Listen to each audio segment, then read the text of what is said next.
नमस्कार, एक बार फिर से आप सभी का बहुत-बहुत स्वागत है हमारे यूट्यूब चैनल पे। आज फिर से मैं आप सभी के लिए SOL third semester BA political science honours book का नाम है political process in India, Bharat की राजनीतिक प्रक्रिया। आप सभी को पता होगा ऑलरेडी हमने इसके कई सारे टॉपिक्स को बना रखा है इसके वीडियो और हमारे प्लेलिस्ट में भी इन सभी चीजों को जोड़ा गया है। ये पॉलिटिकल प्रोसेस इन इंडिया जो बुक है भारत की राजनीतिक प्रक्रिया, ये बहुत महत्वपूर्ण है पॉलिटिकल साइंस के बच्चों के लिए, खासकर जो ग्रेजुएशन में है, जो बीए में है या फिर जो अभी बीए में जाने वाले हैं, क्योंकि third semester, fourth semester, fifth semester और कभी कभी सेकेंड सेमेस्टर में भी ये सारे टॉपिक्स पूछे जाते हैं। तो आइए शुरुआत करते हैं SOL third semester BA political science honours, जिस बुक का नाम है पॉलिटिकल प्रोसेस इन इंडिया। इसमें हमने आपको कई सारे पॉइंटों को पढ़ा रखा है, जैसे कि चैप्टर 1 में इन सारे पॉइंट्सों को मैंने आप सभी के लिए वीडियो बना रखा है। चैप्टर 2 में संघवाद को हमने पढ़ लिया, गठबंधन को पढ़ लिया, राजनीतिक दल को पढ़ लिया, भारत की दलीय व्यवस्था को भी हमने पढ़ लिया है। इसके अलावा चैप्टर 3 में 73वां और 74वां संविधान संशोधन, जो मैंने VVI आपको बताया था, ये भी हमारा ओके हो चुका है। लोकतांत्रिक विकेंद्रीकरण का प्रभाव हमने पढ़ लिया है। शहरी और स्थानीय स्वशासन, ये भी मैंने आपको VVI बताया था और ये भी कंप्लीट हो चुका है। नेक्स्ट चौथा पॉइंट जो है, चुनाव सुधार की आवश्यकता क्यों है, ये भी हमारा कंप्लीट हो गया।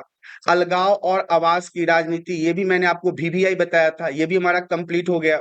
दबाव समूह को हमने पढ़ लिया है। मतदान व्यवहार के निर्धारित तत्व के बारे में पढ़ लिया है। जाति और इसके राजनीति के बारे में भी पढ़ लिया है। ये सारे जो इंपॉर्टेंट पॉइंट हैं, ये हमारे कंप्लीट हो चुके हैं। चैप्टर 5 में हमने भारत में धर्म और राजनीति के बारे में पढ़ा है और धर्मनिरपेक्षता पर बहस के बारे में पढ़ा है, तो ये ऑलरेडी हमारा कंप्लीट हो चुका है।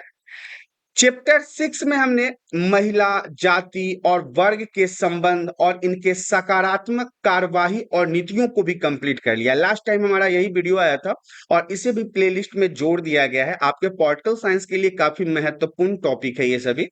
चैप्टर 7 की बारी है। आज हम चैप्टर 7 की शुरुआत करेंगे, जिसमें सबसे पहला पॉइंट हमारा है राष्ट्र निर्माण की चुनौती। देखिए, राष्ट्र निर्माण में कौन कौन सी ऐसी चीजें हैं जो इसको प्रभावित करती है, कौन कौन से ऐसे फैक्टर हैं जो इसको प्रभावित करते हैं, तो उसमें जातिवाद आता है।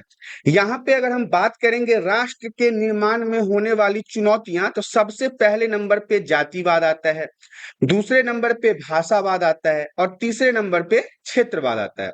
तो आपको ध्यान से समझना है, राष्ट्र निर्माण की चुनौती में ही हम क्या क्या पढ़ने वाले हैं, जातिवाद को पढ़ने वाले हैं, भाषावाद को पढ़ने वाले हैं और क्षेत्रवाद को पढ़ने वाले हैं। ये सारे टॉपिक जो है वो एक ही होने वाले हैं। तो आइए शुरुआत करते हैं चैप्टर 7 का। सबसे पहला पॉइंट, राष्ट्र निर्माण की चुनौतियां क्या क्या होती है। तो राष्ट्र निर्माण की चुनौतियों में सबसे पहले हमें राष्ट्र निर्माण की चुनौती के बारे में समझना होगा, उसके बाद हम जातिवाद, भाषावाद और क्षेत्रवाद को समझेंगे। तो आइए शुरुआत करते हैं राष्ट्र निर्माण की चुनौतियों के बारे में। राष्ट्र निर्माण एक जटिल, दीर्घकालिक और सामूहिक प्रक्रिया है। इसका मतलब क्या होता है, किसी भी राष्ट्र में राष्ट्र के हित को बनाने के लिए, समझने के लिए, तो सबसे पहले एक लंबी अवधि का समय लगता है, मतलब एक लंबा टाइम लगता है राष्ट्र के निर्माण में। और यह एक जटिल प्रक्रिया है। जटिल कहने का मतलब है कि काफी चीजों को राष्ट्र निर्माण के अंदर समावेशित किया जाता है, कई अलग अलग फैक्टरों को इसमें संयोगा जाता है। और दीर्घकालिक, जैसा कि मैंने अभी आपको बताया था कि ये एक लंबा प्रोसेस है, मतलब इसमें लंबा समय लगता है। दीर्घ मतलब ज्यादा समय लगने वाला और कालिक मतलब काल अर्थात समय। और सामूहिक प्रक्रिया है, यह कोई एक व्यक्ति नहीं कर सकता है, इसमें एक समूह, समाज, राज्य और देश का योगदान होता है। तो याद रखिएगा, राष्ट्र निर्माण एक जटिल प्रक्रिया भी है, दीर्घकालिक प्रक्रिया भी है और सामूहिक प्रक्रिया भी है, जिसमें किसी देश के सामाजिक, आर्थिक, सांस्कृतिक और राजनीतिक ढांचे को विकसित और सुदृढ़ किया जाता है। तो आपके मन में एक प्रश्न आ रहा होगा, ठीक है हमने राष्ट्र निर्माण पढ़ा है, लेकिन ये होता क्यों है, किसी भी राज्य, देश, समाज में राष्ट्र निर्माण की प्रक्रिया क्यों की जाती है। तो राष्ट्र निर्माण की प्रक्रिया उस देश के अंदर सामाजिक स्तर को बेहतर करने के लिए, आर्थिक स्तर को बेहतर करने के लिए, सांस्कृतिक स्तर को बेहतर करने के लिए और वहां की शासन प्रशासन की जो पद्धति होती है, अर्थात जो पॉलिटिकल ढांचा होता है, जो राजनीतिक ढांचे होते हैं, उनको मजबूत करने के लिए राष्ट्र निर्माण को बनाया जाता है। यह प्रक्रिया केवल सरकार या प्रशासन की नहीं, बल्कि नागरिकों, सामुदायिक संगठनों, निजी क्षेत्रों, अंतर्राष्ट्रीय सहयोग को भी साझेदारी से संचालित होती है। अब राष्ट्र निर्माण की अगर बात है, तो क्या लगता है कि सिर्फ हमारे देश के नेताजी राष्ट्र निर्माण के कार्यों को सफल बना सकते हैं? नहीं, राष्ट्र निर्माण को सफल बनाने के लिए वहां के नागरिकों का अहम योगदान होता है, सरकार का अहम योगदान होता है, प्रशासन का अहम योगदान होता है, सामुदायिक संगठन जितने भी संस्था होते हैं उनका भी योगदान होता है, निजी क्षेत्र बड़े बड़े प्राइवेट कंपनी के चेयरमैन सीईओ का भी इसमें अहम योगदान होता है। इसके अलावा अंतर्राष्ट्रीय सहयोग भी बहुत महत्वपूर्ण होता है। मतलब भारत की अगर बात कर ले तो भारत से बाहर जो हमें हेल्प प्राप्त होता है, ये भी इसमें महत्वपूर्ण होता है। इसके अलावा भारत की ही बात कर लेते हैं, तो भारत जैसे विशाल और विविधतापूर्ण देश में राष्ट्र निर्माण की चुनौतियां और भी गहन हो जाती है। जब भी बात भारत की आती है, हम हमेशा से यही बात कहते हैं, यहाँ विविधता है, विविधता है। विविधता क्या होता है? अलग अलग जाति, धर्म, संस्कृति, बोलचाल, भेष भाषा, खान पीन के लोगों को एक जैसे एक जगह पर संयोजित करके रखना विविधता को दर्शाता है। तो भारत में अगर राष्ट्र हित की बात की जाए या राष्ट्र निर्माण की बात की जाए, तो अलग अलग धर्म, संस्कृति, बोलचाल, खान पान, भाषा होने के कारण यहाँ पे ये थोड़ा ज्यादा जटिल और कठिन हो जाता है। इन चुनौतियों का सामना करने के लिए देश के प्रत्येक वर्ग, समुदाय और व्यक्ति को मिलकर काम करना पड़ता है। कहने का मतलब ये है, अगर हम राष्ट्र निर्माण की बात कर रहे हैं, तो राष्ट्र निर्माण किसी एक व्यक्ति, एक संस्था, एक समाज, शासन प्रशासन, सिर्फ और सिर्फ सिंगल वर्क नहीं है।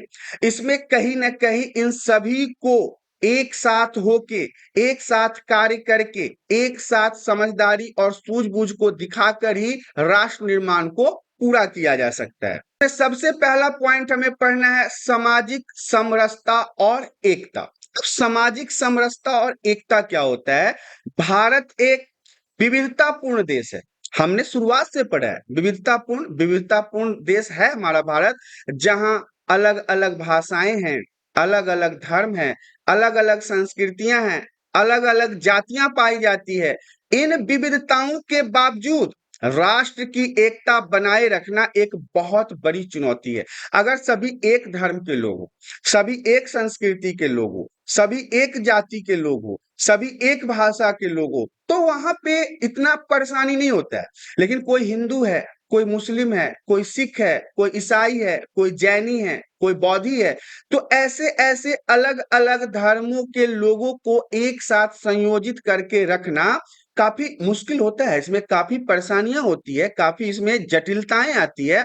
भारतीय समाज में कई बार जातिगत, धार्मिक और क्षेत्रीय संघर्ष देखने को मिलता है। हमारे भारत के समाज में आपको भाषा को लेकर लड़ाइयां आपने देखा है, धर्म को लेकर लड़ाइयां देखा है, संस्कृति को लेकर लड़ाइयां देखा है। तो ये अक्सर हमारे भारत में होता रहता है और इसका मुख्य कारण हमारे यहाँ का विविधता ही है, जो सामाजिक एकता के लिए खतरनाक है। और यदि व्यक्ति, जो समाज में रहने वाले व्यक्ति हैं, वो धर्म के नाम पे लड़ते हैं, जाति के नाम पे लड़ते हैं, संस्कृति के नाम पे लड़ते हैं, तो कहीं ना कहीं ये समाज की एकता को खंडित करने का मुख्य कारण बन सकता है। राष्ट्र निर्माण के लिए यह आवश्यक है कि हर नागरिक को समान अधिकार मिले। सभी नागरिक जो उस राष्ट्र में, उस देश में रहता है, उसे एक जैसा अधिकार प्राप्त होना चाहिए। समाज में कोई भी वर्ग या व्यक्ति अलग अलग महसूस ना करे। समाज में सहिष्णुता, समावेशिता और संवाद को बढ़ावा देना आवश्यक है। अब एक समाज में रहने के बावजूद यदि ऊंच नीच, अमीरी गरीबी, भेदभाव, जाति, धर्म, संस्कृति को लेकर लोगों से लोगों का मनमुटाव होना शुरू हो जाए, तो कभी भी वह समाज एकता के सूत्र में नहीं बन सकता है। इसके अलावा वहां पे शिक्षा की आवश्यकता है। शिक्षा बहुत महत्वपूर्ण है समाज को बेहतर बनाने के लिए। इसके माध्यम से नागरिकों को विविधता में एकता की भावना विकसित करने की आवश्यकता है। मतलब अगर शिक्षित व्यक्ति होंगे तो वो अलग अलग विविधता में भी एकता ढूंढने की कोशिश करेंगे। पढ़े लिखे व्यक्ति जो होते हैं वो कभी भी समाज में ऊंच नीच, अमीर गरीब, बड़ा छोटा का भेदभाव नहीं रखते हैं, वो सभी को एक समान समझ। दूसरा नंबर पॉइंट हमारा कहता है आर्थिक विकास और असमानता। आर्थिक विकास का मतलब होता है कि समाज में सभी व्यक्तियों को समान अवसर जीविका और आजीविका के लिए प्राप्त नहीं होता है।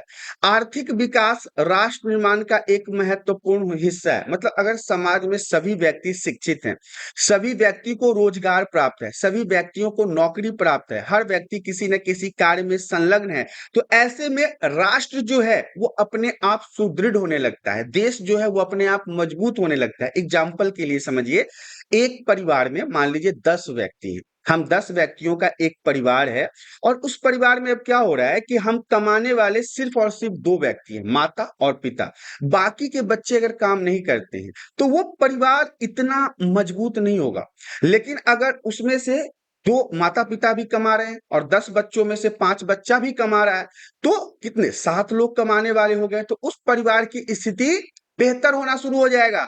और यदि 10 बच्चे कमा रहे हैं, साथ में माता पिता भी कमा रहे हैं, तो वो परिवार अपने आप मजबूत हो जाएगा। तो देखिए, देश की आर्थिक प्रगति मतलब तब तक संभव नहीं है, तब तक यह विकास प्रोग्रेस नहीं कर सकता जब तक उसकी जनता आर्थिक रूप से समृद्ध और सशक्त न हो। जब तक उस देश की जनता के पास जीविका, आजीविका, नौकरी, रोजगार, व्यापार न हो, तब तक वह देश आगे की ओर अग्रसर नहीं हो सकता। हालांकि भारत में आज भी गरीबी है, आज भी बेरोजगारी है, और आर्थिक असमानता जो है वो बहुत बड़ी चुनौती बनी हुई। हमारे भारत देश में बहुत ज्यादा बेरोजगारी है, बहुत ज्यादा गरीबी है, भूखमरी है।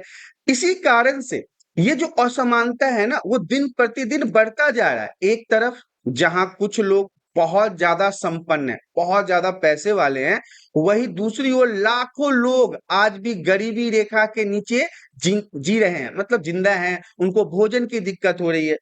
सीधा समझिए, कुछ ऐसे व्यक्ति हैं जो खाते खाते मर रहे हैं, मतलब भोजन करते करते मर रहे हैं। और हमारे ही भारत में कुछ ऐसे भी व्यक्ति हैं जो भोजन न मिलने के कारण मर रहे हैं। तो आप समझ सकते हैं कि हमारे भारत में कैसे असमानता फैली हुई है। राष्ट्र निर्माण के लिए समावेशी आर्थिक विकास आवश्यक है, जिसमें हर वर्ग को विकास का अवसर मिलना चाहिए। सरकार द्वारा विभिन्न कल्याणकारी योजनाएं चलाई जा रही है। आज के समय में सरकार जो है वो गरीबों के लिए अलग अलग प्रकार के कार्यक्रम को चला रहा है, अलग अलग प्रकार की योजनाएं ला रहा है, लेकिन उनका प्रभावी क्रियान्वयन जो है अभी तक सुनिश्चित करना आवश्यक है। जैसे कि कृषि हो गया, उद्योग हो गया, सेवा क्षेत्रों में संतुलित विकास हो गया, छोटे उद्योगों को बढ़ावा देकर रोजगार के अवसर बढ़ाने होंगे। सरकार यही तो चाहता है कि अगर बड़ी बड़ी फैक्ट्रियां नहीं लग रही है, बड़े बड़े कारखाने नहीं लग रहे हैं, तो घरेलू उद्योग ही शुरू करो, छोटे स्तर पर लघु उद्योग शुरू करो। लघु उद्योग के माध्यम से कम 4 से 5 व्यक्ति को तो रोजगार मिलेगा। बड़े फैक्ट्री, बड़े कारखाने में 500 से 1000 व्यक्तियों को काम मिलता है, लेकिन अगर लघु उद्योग एक ही जगह पर 20-25 शुरू किया जाए तो उससे भी तो 1000 लोगों को रोजगार मिल ही रहा है। तो ऐसे में सरकार यह चाहती है कि नए नए योजनाएं आए और इसके माध्यम से जो गांव स्तर है वहां के लोग भी व्यापार में लघु उद्योग के माध्यम से अपनी आर्थिक स्थिति को सुधार सके। तीसरा पॉइंट हमारा कहता है शिक्षा और मानव संसाधन विकास। अब इसे भी समझ लेते हैं। शिक्षा किसी भी राष्ट्र के विकास की आधारशिला होती है। शिक्षा जो एडुकेशन है वो गुड वेपन है। अगर आप अपनी लाइफ को और अपने समाज के जीवन को अगर बदलना चाहते हैं तो एडुकेशन ही, शिक्षा ही एक ऐसा माध्यम है जो आपको सरलता से आपके जीवन और आपके समाज को बदल सकता है। एक शिक्षित और जागरूक समाज ही राष्ट्र निर्माण की दिशा में, सही दिशा में आगे बढ़ सकता है। जब व्यक्ति पढ़ा लिखा होगा ना, जब व्यक्ति समझदार होगा, जब व्यक्ति शिक्षित होगा, जब व्यक्तियों को संविधान की संपूर्ण जानकारी होगी, अपने मौलिक अधिकारों की जानकारी होगी, तो वो समाज को बेहतर बना सकता है। हालांकि भारत में शिक्षा का स्तर अभी भी असमान है। सभी लोग नहीं पढ़े लिखे होते हैं। आज भी शिक्षा को और ज्यादा जागरूक करने की आवश्यकता है। ग्रामीण क्षेत्रों में शिक्षा की गुणवत्ता शहरी क्षेत्रों की तुलना में कम है। गांव में की बात अगर कर लें तो आज भी बच्चे वहां पे ज्यादा पढ़े लिखे नहीं होते हैं, लोग पढ़ाई लिखाई पे ध्यान नहीं देते हैं। लेकिन शहरों की बात अगर करें तो यहाँ पे अब शिक्षा में बेहतर सुधार देखने को मिल रहा है। उच्च शिक्षा में दाखिले का प्रतिशत भी कम है। गांव में उच्च शिक्षा कहने का मतलब हाई स्कूल, कॉलेज, यहाँ तक बच्चे पहुंचते ही नहीं है। बहुत कम ही बच्चे यहाँ तक पहुंचते हैं और कई युवाओं को गुणवत्तापूर्ण शिक्षा प्राप्त करने में भी कठिनाई होता है। पैसा जो है ना वो बहुत बहुत महत्वपूर्ण यहाँ पे फैक्टर हो जाएगा। कई बार ऐसा होता है कि टैलेंट होने के बाद भी बच्चों को सही कॉलेज, सही इंस्टीट्यूशन प्राप्त नहीं हो पाता है, सिर्फ और सिर्फ पैसे के कारण। क्योंकि आज के समय में आपको पता है कि सही शिक्षा आपको प्राप्त करनी है तो आपको एक मोटा अमाउंट, बहुत पैसा खर्च करना पड़ता है, तब जाके आपको अच्छे इंस्टीट्यूशन और अच्छे कॉलेज में आपका दाखिला हो पाता है, अर्थात एडमिशन हो पाता है। राष्ट्र निर्माण के लिए शिक्षा को हर नागरिक तक पहुंचाना आवश्यक है। यदि आप राष्ट्र निर्माण में अहम योगदान देना चाहते हैं, अपने राष्ट्र को बेहतर बनाने चाहते हैं, तो आपको शिक्षा पर बहुत ज्यादा ध्यान देना होगा, चाहे वह किसी भी सामाजिक या आर्थिक पृष्ठभूमि से हो। इसके लिए शिक्षा की गुणवत्ता में सुधार करना, तकनीकी और व्यावसायिक शिक्षा को बढ़ावा देना, शोध और नवाचार में निवेश करना महत्वपूर्ण है। यदि आप राष्ट्र को बेहतर बनाना चाहते हैं तो व्यापार को बढ़ाइए, बच्चों को शिक्षित कीजिए, व्यापार से जुड़े हुए शिक्षा को प्रदान कीजिए, कृषि से जुड़े हुए शिक्षा को प्रदान कीजिए, टेक्नोलॉजी में आगे बढ़िए। तो ये सभी चीजें मिलके आपके राष्ट्र का निर्माण बेहतर तरीके से कर सकते हैं। शिक्षा के साथ ही नैतिक मूल्यों, राष्ट्र प्रेम और सामाजिक जिम्मेदारी की भावना भी शिक्षण का हिस्सा बनाना आवश्यक है। अब जब बच्चा पढ़ा लिखा होगा ना तो उसको अपने राष्ट्र के प्रति, अपने देश के प्रति अपने आप प्रेम जग जाएगा। वो अपने राष्ट्र से प्रेम करना शुरू कर देगा, नैतिक मूल्यों को समझना शुरू कर देगा, अच्छी बातों को समझना शुरू कर देगा, सिद्धांतों को समझना शुरू कर देगा। और यहीं से राष्ट्र निर्माण में शिक्षा की अहम योगदान देखी जाती है। नेक्स्ट पॉइंट हमारा कहता है स्वास्थ्य सेवाओं की उपलब्धता। अब स्वास्थ्य सेवाओं की उपलब्धता के बारे में भी जान लेते हैं। स्वास्थ्य एक बुनियादी आवश्यकता है। हर व्यक्ति को स्वस्थ रहना बहुत जरूरी है, क्योंकि ये भी कई बार राष्ट्र निर्माण में आपको अपना अहम योगदान देता हुआ दिखाई देगा। और किसी भी राष्ट्र की प्रगति के लिए उसके नागरिकों का स्वस्थ होना बहुत आवश्यक होता है। एग्जाम्पल के लिए जैसे मैंने आपको घर के बारे में बताया था कि घर में यदि आपके सभी व्यक्ति स्वस्थ हैं तो वो परिवार सुखी होता है। लेकिन घर में यदि आपके व्यक्ति बीमार पड़ रहे हैं, आपको बार बार डॉक्टर के पास जाना पड़ रहा है, आप परेशान हो रहे हो, तो इससे कहीं ना कहीं आपके घर की आर्थिक स्थिति भी खराब होगी और घर का जो ढांचा होता है वो भी चरमरा जाएगा। हालांकि भारत में स्वास्थ्य सेवाओं की उपलब्धता और गुणवत्ता एक बड़ी चुनौती है, क्योंकि भारत में बीमारियां बहुत है और लोग अक्सर बीमार ज्यादा पड़ते हैं। ग्रामीण और दूर दराज के क्षेत्रों में आज भी स्वास्थ्य सेवाओं की भारी कमी है। शहरों में तो आपको ऑल ओके मिलेगा, अच्छे अच्छे हॉस्पिटल्स हैं, अच्छे अच्छे दवाइयों की दुकानें हैं, अच्छा एम्बुलेंस का सुविधा है। लेकिन आज भी गांवों की अगर हम बात कर लें, अगर हम बिरान मतलब कि दूर दराज की बात कर ले, तो वहां पे स्वास्थ्य सेवाएं उपलब्ध नहीं है। बहुत मुश्किल से लोगों का इलाज हो पाता है। सरकारी अस्पतालों में सुविधा का अभाव रहता है, डॉक्टरों की कमी रहती है और महंगी निजी स्वास्थ्य सेवाएं जो हैं वो गरीब वंचित वर्गों के लिए स्वास्थ्य सेवाओं तक पहुंच बहुत मुश्किल होता है। आप देख लीजिए कि हमारे भारत में वही व्यक्ति महंगे हॉस्पिटल्स में जाके इलाज करवा सकते हैं जिनके पास बहुत पैसा होता है। जो गरीब व्यक्ति होते हैं वो इतने महंगे हॉस्पिटल में कहां से जा पाएंगे। मैं दिल्ली में रहता हूं, आसपास में 4-5 बहुत बड़े बड़े हॉस्पिटल्स हैं। उनके खर्चे सुन के तो हमारी हालत खराब हो जाती है। एंट्री फीस ही है 40,000 50,000 रुपए।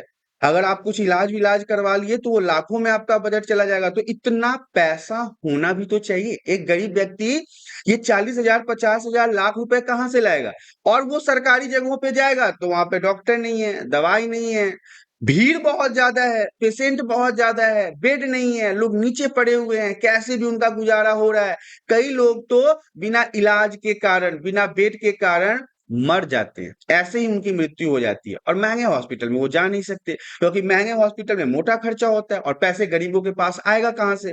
राष्ट्र निर्माण में यह आवश्यक है कि सरकार और निजी क्षेत्र मिलकर स्वास्थ्य सेवाओं को सुलभ और किफायती बनाए। इसके लिए स्वास्थ्य सेवाओं के ढांचे को मजबूत करना, ग्रामीण क्षेत्रों में अधिक स्वास्थ्य सुविधाएं स्थापित करना और सभी को समुचित चिकित्सा सेवाएं उपलब्ध करवाना, ये बहुत महत्वपूर्ण है। हमारे भारत के सरकार को क्या करना चाहिए? सबसे पहले तो ये सुनिश्चित करे कि हमारे, देखिए, अमीरों की संख्या भारत में तो ज्यादा नहीं है, भारत में संख्या गरीबों की ज्यादा है।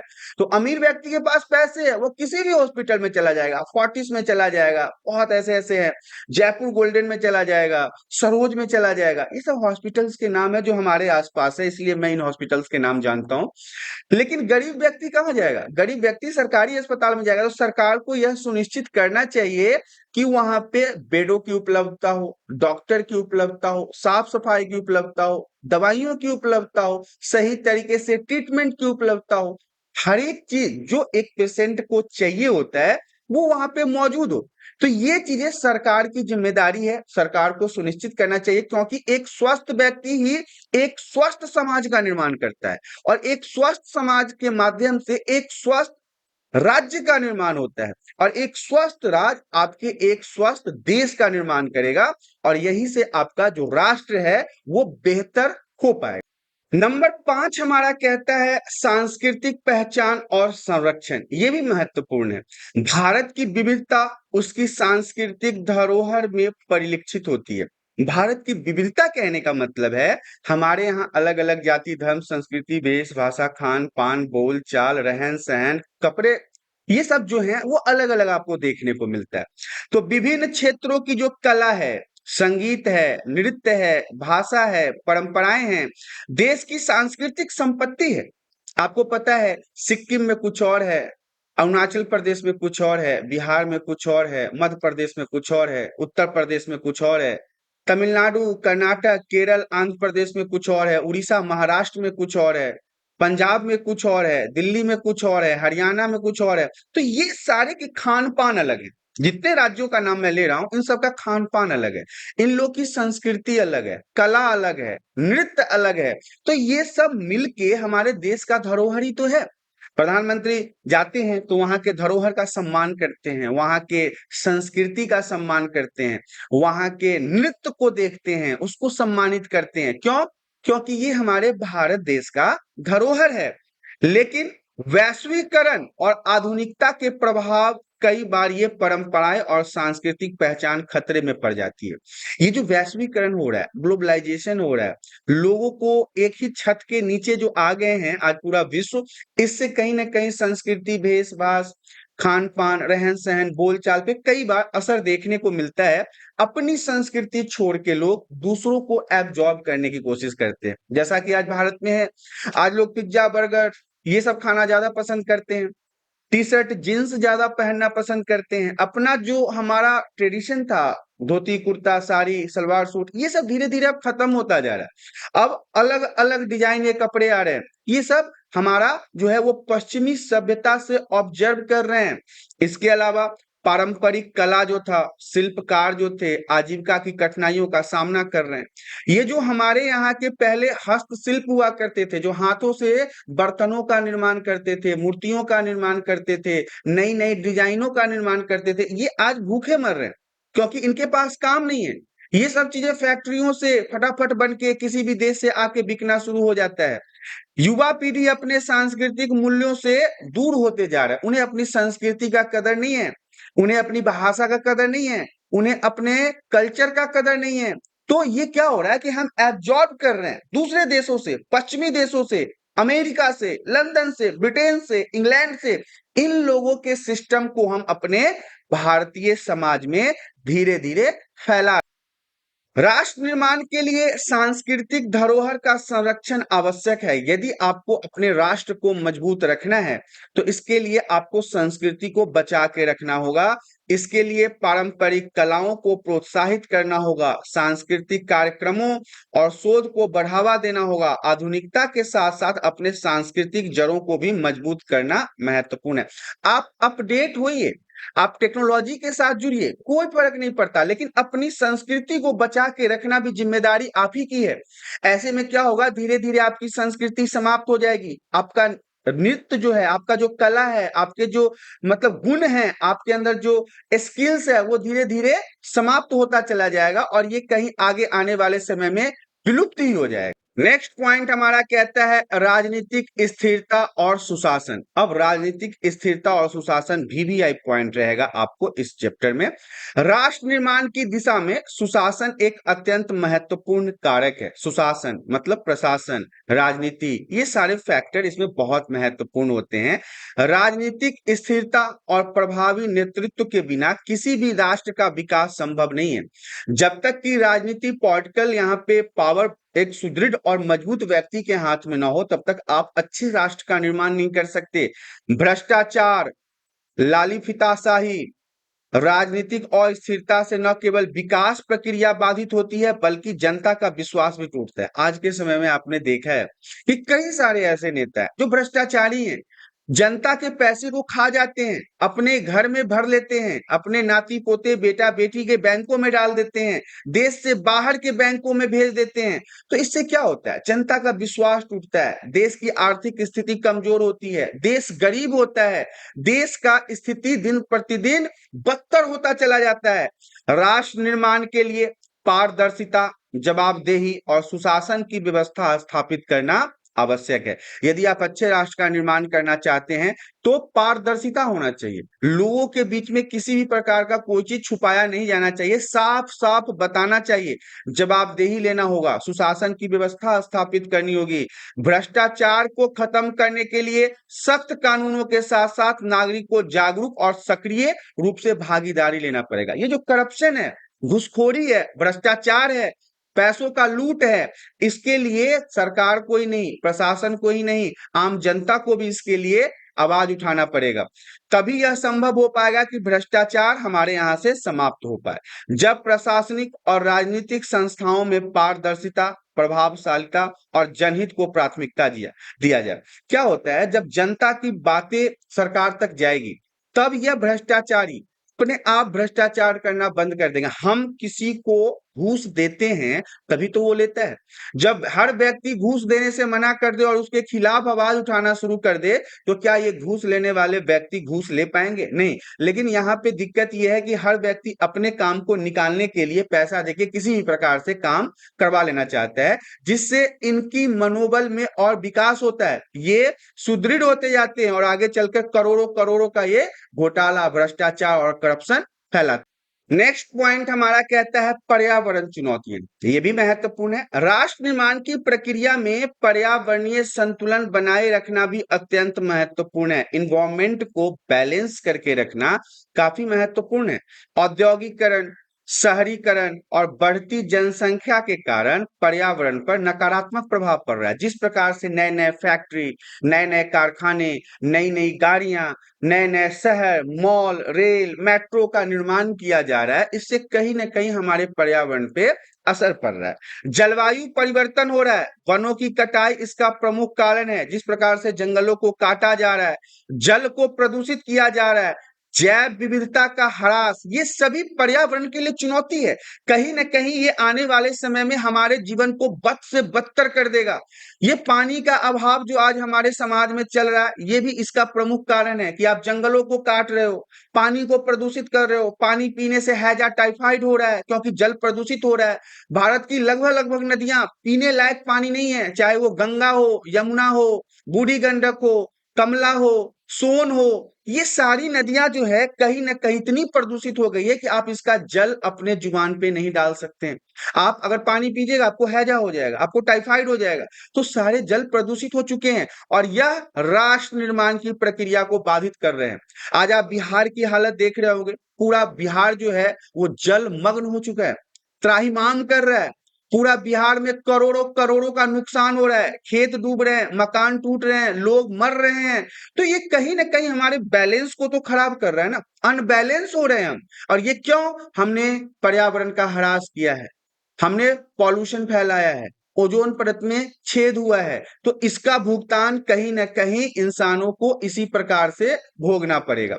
और इन सब के पीछे मुख्य रूप से बढ़ती हुई जनसंख्या, बढ़ते हुए लोग ही इसके प्रमुख कारण माने जाते हैं। पर्यावरण संरक्षण के लिए सतत विकास की नीति अपनानी होगी, जिसमें विकास के साथ साथ पर्यावरणीय संतुलन को बनाए रखा जाए। सतत विकास प्रणाली आपने पहले भी पढ़ा होगा कि हम अपने देश का विकास करेंगे, आर्थिक स्थिति को सुधारेंगे, फैक्ट्री भी लगाएंगे, कारखाने भी लगाएंगे, लेकिन पर्यावरण को बिना नुकसान पहुंचाए हुए। ये नहीं कि हम पर्यावरण को प्रदूषित कर रहे हैं, फैक्ट्रियां लगा रहे हैं, कारखाने लगा रहे हैं, जल को प्रदूषित कर रहे हैं, वातावरण को प्रदूषित कर रहे हैं, हवा को प्रदूषित कर रहे हैं। तो इसका खामियाजा भी हम ही को भुगतना पड़ेगा। इसके लिए स्वच्छ ऊर्जा के स्रोत को प्रोत्साहित करना, पर्यावरण को लेकर जागरूकता फैलाना, पेड़ पौधों को लगाना, प्राकृतिक संसाधनों का संरक्षण करना, इन सब के माध्यम से आप पर्यावरण का संरक्षण कर सकते हैं। नंबर 8 हमारा कहता है वैश्विक चुनौतियां और अंतरराष्ट्रीय सहयोग। अब वैश्विक चुनौतियां भी महत्वपूर्ण है, पूरे विश्व में जो ग्लोबल रूप से जो चीजें हमें परेशान कर रहा है, ये भी एक महत्वपूर्ण पॉइंट रहेगा। और अंतरराष्ट्रीय सहयोग को भी देखना पड़ेगा कि अंतरराष्ट्रीय रूप से किस प्रकार से सहायता प्राप्त होता है। वैश्वीकरण के दौर में कोई भी देश अकेले अपने आप में विकसित नहीं हो सकता। आज के समय में अगर हम भारत हैं तो हम ये नहीं कह सकते कि हमें किसी देश से मतलब नहीं है, हम अकेले ही अपना जीवन चला लेंगे, हमारा देश अकेले ही काम करेगा। नहीं, ऐसा नहीं हो सकता। वैश्वीकरण के दौर में हर देश का एक दूसरे देश के साथ व्यापार होना जरूरी है, तभी वह देश आगे बढ़ सकता है। आज की वैश्विक चुनौती जैसे जलवायु परिवर्तन, आतंकवाद, महामारी, आर्थिक अस्थिरता राष्ट्र निर्माण की प्रक्रिया को सीधे तौर पे प्रभावित करती है। हमारे भारत में नहीं, पूरे विश्व में जिस प्रकार से जलवायु में परिवर्तन हो रहा है, वैश्विक टेम्परेचर बढ़ रहा है, आतंकवाद की समस्या बढ़ रही है, महामारी जैसे अभी कोविड का समय आपने देखा होगा, पैंडेमिक का किस प्रकार से पूरा विश्व त्राहिमाम था। तो ये सब जो है वो राष्ट्र निर्माण की प्रक्रिया में सीधा तौर से कहीं ना कहीं चुनौती खड़ा करता है। अंतरराष्ट्रीय सहयोग, कूटनीति और साझेदारी राष्ट्र निर्माण में महत्वपूर्ण भूमिका निभाते हैं। जब पैंडेमिक हुआ था, कोरोना हुआ था, उस समय आपने देखा होगा कि पूरे विश्व के लोग मिलके इसके ऊपर इसका समाधान ढूंढ रहे थे, और एक देश दूसरे देश की मदद भी कर रहा था। भारत भी अपना जो टीका बनाया, अपना जो वैक्सीन बनाया, उसे कई देशों को दिया ताकि उनके यहाँ कोरोना की महामारी को समाप्त किया जाए।